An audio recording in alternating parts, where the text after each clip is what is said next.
નમસ્કાર મિત્રો, આજે અમે શ્રીરામ ચોક મોટા વરાછા વૃક્ષારોપણ કરવા આવી ગયા છે અને હું તમને બતાવું કઈ રીતે અમે આજે વૃક્ષારોપણ કરવાના છીએ. આજે સ્વરાના જન્મદિવસ નિમિત્તે વૃક્ષારોપણ શરૂ કર્યું છે અને અમારી ટીમ આવી ગઈ છે અને કાર્ય શરૂ છે. આપ જોઈ શકો છો, ખાડા કરવાનું કામ ચાલુ છે ને એટલો મોટો ઊંડો ખાડો કરવામાં આવ્યો. અને આગળ બતાવું, આ પીપળાનું વૃક્ષ ઘણા ટાઈમ પહેલાં ગ્રીન આર્મીએ વાવેલું હતું. આજે એને રિપેરી કરી વ્યવસ્થિત બાંધી અને મોટું થાય એ રીતે કટિંગ કરી અને કામ કરવામાં આવ્યું છે. આ પીપળાનું વૃક્ષ છે જે 24 કલાક સુરતને ઓક્સિજન પૂરો પાડે છે. તો ગ્રીન આર્મી સંસ્થા રોડની આજુબાજુમાં આવા વૃક્ષ લગાવે છે કે રોડની આજુબાજુમાં વધારેમાં વધારે પોલ્યુશન હોય તો આપણે રોડની આજુબાજુમાં વધારે વૃક્ષો લગાવીએ છીએ, કારણ કે ત્યાં હવામાન વ્યવસ્થિત જળવાઈ રહે છે. અહીંયા એક બીજું વૃક્ષ લગાવવામાં આવશે, અહીંયા બીજો ખાડો કરવામાં આવે છે. આ ખૂબ જ કાર્ય સરસ ચાલુ છે, આપ નિહાળી શકો છો. આ અમારા ટીમના તમામ સૈનિકો વહેલી સવારે વૃક્ષારોપણમાં જોડાય છે. મસ્ત વૃક્ષ અને ફૂલ સાથે ખીલી ઉઠ્યું છે અને સવારનો સમય છે. આ અમારી નર્સરીમાં પાણીનો ટાંકો છે, સાથે સાથે વૃક્ષો અને ટ્રીગાર્ડ સાથે કમ્પ્લેટ ટીમ આવી ગઈ છે. આ ગ્રીન આર્મી નર્સરીથી અમારો કાનભાઈ વૃક્ષારોપણનું કામ શરૂ કરી દીધું છે બધાએ. અને અહીંયા ખાડા કરવામાં આવે છે. દાદા અને ખૂબ જ સરસ રીતે આપ નિહાળી શકો છો. પહેલાં અમે આ રીતે પ્લાન્ટેશન કરતા જૂનું પિંજરું બીજા મોટા વૃક્ષો હોય એમાંથી કાઢીને આ રીતે ગ્રીન આર્મીનું કામ હતું પહેલાં. હવે હું તમને બતાવીશ ગ્રીન આર્મી પ્લાન કઈ રીતે વાવે છે. આ અમારું જૂનું વૃક્ષ વાવેલું છે ઘણા ટાઈમ પહેલાં અમે નહોતા કંઈ અમારું ગ્રીન આર્મીનું બ્રાન્ડિંગ આ રીતનું વૃક્ષ વાવતા. અમારું નિહાળી શકો છો. આ મોટા વૃક્ષો થઈ ગયા હોય એમાંથી અમે ટ્રીગાર્ડ કટિંગ કરી અને લઈ આવતા અને આ રીતે ગ્રીન આર્મી શરૂઆતના દિવસોમાં ટેકો મારી અને વૃક્ષારોપણ કરતું. આ પીપળાનું વૃક્ષ 24 કલાક સુરતને ઓક્સિજન પ્રોવાઈડ કરશે, સાથે સાથે પોલ્યુશન પણ ઘટાડશે. તો ગ્રીન આર્મી સંસ્થા હર હંમેશા આ સરસ મજાના કાર્ય કરી રહે છે. આપ નિહાળો છો કે અહીંયા આરસીસી તોડીને પણ ખાડો કરવામાં આવે છે.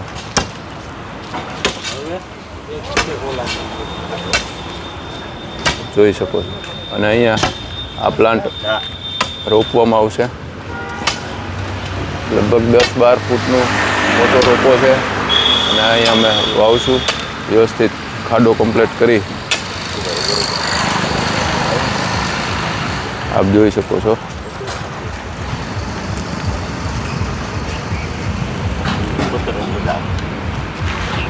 વહેલી સવારે શ્રીરામ ચોક મોટા વરાછા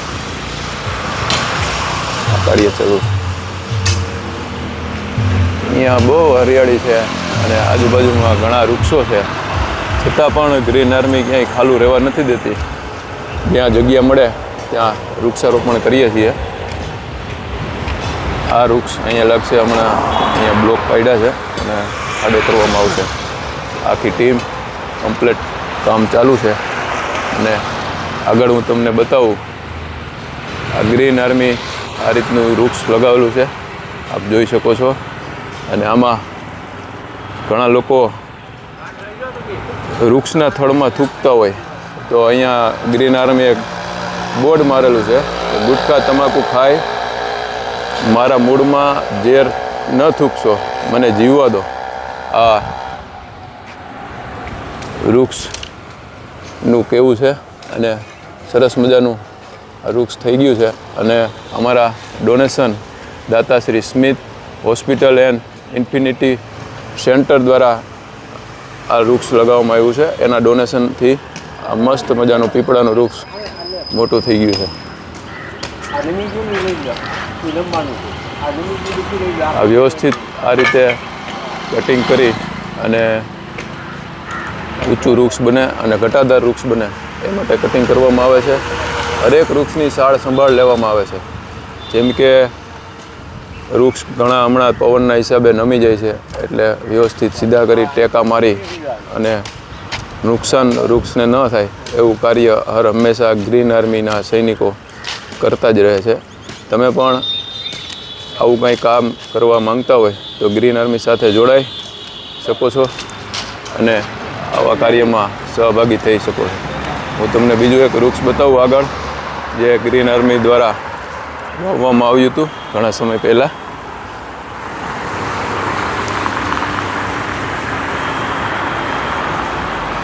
અહીંયા પણ એ જ નોગલ છે કે ગુટખા તમાકુ ખાઈને મારા મૂળમાં ઝેર ન થૂકશો, મને જીવવા દો. ઘણા વૃક્ષ એવા હોય આપણા સોસાયટીના પાનના ગલાના આજુબાજુના વૃક્ષો, જે લોકો એના થળિયામાં થૂકતા હોય તો એ વૃક્ષને થૂકવાથી વૃક્ષ ઘણા સુકાઈ જાય છે એવું અમારા જોવામાં આવ્યું હતું. તો ત્યાર પછી એક આવું બોર્ડ બનાવ્યું છે અને ગ્રીન આર્મીનું એક સ્ટીકર લગાવેલું છે. તમે આમાં કંઈ સહભાગી અથવા તો ડોનેશન કરવા માંગતા હોય તો અમારો નંબર છે 63 53 53 70 92. આ નંબર પર તમે કોન્ટેક કરી શકો છો, અથવા તો અમારી સોશિયલ મીડિયા વેબસાઇટ છે, વેબસાઇટ ઉપરથી ડોનેશન કરી શકો છો. સાથે સાથે તમે ફેસબુક, ઇન્સ્ટા, યુટ્યુબ ચેનલ પરથી પણ જોડાઈ શકો છો. આવા સહભાગી કાર્યમાં જોડાવ અને વધારેમાં વધારે વૃક્ષો વાવીએ અને વધારેમાં વધારે સુરતને, ગુજરાતને અને ભારતને green Surat, green India, green Gujarat બનાવીએ એવા સંકલ્પ સાથે ગ્રીન આર્મી ચેરિટેબલ ટ્રસ્ટ 365 દિવસ આ ઓક્સિજનના વાવેતર કરી રહી છે. તો ગ્રીન આર્મી દ્વારા આપનું હાર્દિક સ્વાગત છે અને જોડાઈ અને વધારેમાં વધારે વૃક્ષો વાવીએ. આ અમારી ટીમ જુઓ, 365 દિવસ સુરતના 5 વિસ્તારમાં આ રીતનું રોજે વૃક્ષારોપણ થાય છે. આ વૃક્ષને કટિંગ કરવામાં આવ્યું એટલે વ્યવસ્થિત એ ઘટાદાર અને ફેલાશે. આપ નિહાળી શકો છો.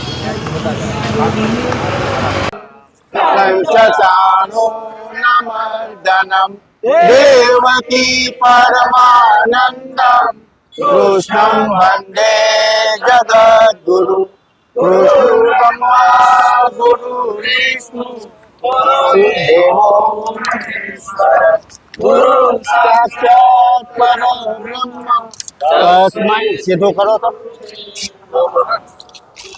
તમેવ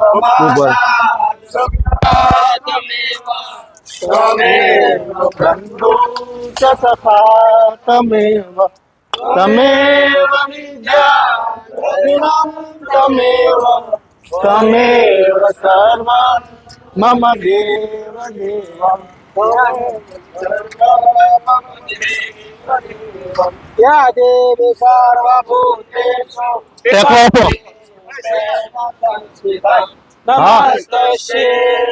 નમસ્તસ્ય નમસ્તસ્ય નમઃ.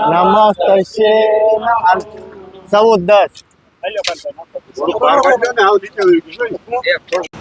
ગંગા સિંધુ સરસ્વતી યમુના ગોદાવરી નર્મદા કાવેરી સરયુ મહેન્દ્ર તનિયા શર્મણવતી વેદિકા ક્ષિપ્રા વેત્રવતી મહાસુર નદી ખ્યાતા જયા ગંડકી પૂર્ણ જલે સમુદ્ર સહિતા કુર્વન્તુ મે મંગલમ. મૂલ બ્રહ્મા તથા વિષ્ણુ સાખે રુદ્ર મહેશ્વર પાત્ર પાત્ર તુ દેવસ્ય વૃક્ષ રાજા નમસ્તુભ્યં વૃક્ષ રાજા નમસ્તુભ્યં વૃક્ષ રાજા નમસ્તુભ્યં. ભારત માતા કી જય! ભારત માતા કી જય! વંદે માતરમ! વંદે માતરમ! આજે મોટા વરાછા રામચોક ખાતે આજે અમારે આ દીકરી સ્વરાના જન્મદિવસ નિમિત્તે આજે 5 વૃક્ષોનું રોપણ કર્યું અને ખૂબ સારી રીતે સમાજને પણ એક પ્રેરણાદાયક આ સંદેશો મળે છે કે આ રીતે જન્મદિવસમાં કેક કાપીને ફટાકડા ફોડો એવા ખોટા ખર્ચાની જગ્યાએ જો આવા વૃક્ષારોપણ થાય તો આપણું પર્યાવરણ જળવાઈ રહે અને આ 100-200 વર્ષ પશુ પક્ષીને આશરો મળે, છાંયો મળે અને તમામ માનવ જીવનની જે જરૂરિયાત આગળની છે એ મળે આપણને. અને આ રીતે સૌ કોઈ પ્રેરણા લે અને વૃક્ષારોપણ વધારે થાય એવી આપણે ઈચ્છા રાખીએ છીએ અને આપણે ખૂબ જન્મદિવસની સૌરાને બધાથીને શુભેચ્છાઓ આપીએ છીએ. Happy birthday.